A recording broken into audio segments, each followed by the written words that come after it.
Assalamualaikum warahmatullahi wabarakatuh. Perkenalkan, nama saya Sri Sulastri, guru PAI di SD Negeri Cibang Barat. Saat ini saya adalah mahasiswa PPG dalam jabatan batch 2 tahun 2025 di LPTK UIN Sunan Gunung Jati Bandung dengan NIM 5252115582. Pada hari ini, Senin tanggal 6 Oktober 2025 akan melaksanakan praktek uji kinerja di kelas 6 SD Negeri Cibang Barat Kecamatan Nyelibu dengan materi halal dan haram menggunakan model pembelajaran Project Based Learning atau PJBL. Selamat menyaksikan. Assalamualaikum warahmatullahi wabarakatuh. Waalaikumsalam warahmatullahi wabarakatuh. Apa kabar hari ini? Alhamdulillah, luar biasa. Allahu Akbar. Nah, alhamdulillah hari ini kita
makan anaknya, tetapi pekerjaannya mencuri.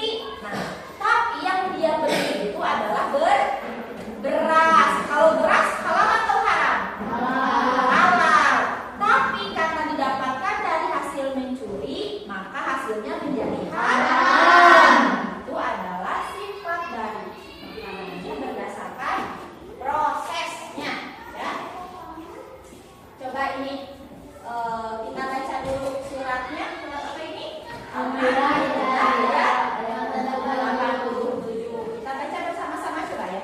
A'udzu billahi minasy syaithanir rajim. Bismillahirrahmanirrahim. Ya ayyuhalladzina amanu la tuharrimu thayyibati ma ahallallahu lakum wa la taqtulun. Innallaha yuhibbul muqtadin. Artinya shadaqallahul azim. Yang kedua, dasar hukum dari halal dan haram itu adalah hadis. Hadis itu apa? Perkataan, perbuatan Rasulullah. Hadis disebut juga al-sunnah. Al-sunnah adalah perkataan atau sabda Rasul, perbuatan, ketetapan dan persetujuan dari Nabi Muhammad SAW yang dijadikan landasan syariat Islam.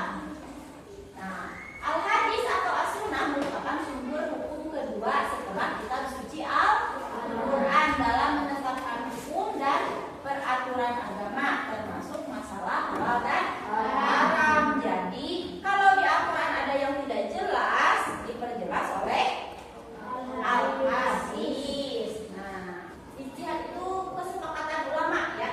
Nah, ijtihad berasal dari kata ijtihada, yajtahidu, ijtihadan, yang merupakan akar kata-kata jahada, artinya upaya atau kemampuan secara umum. Yang dimaksud dengan ijtihad adalah pengerahan segala upaya, pengetahuan, kemampuan, terutama kemampuan daya pikir yang dimiliki para mujtahid untuk menggali dan menemukan hukum-hukum syariat. Jadi sumber hukum Islam itu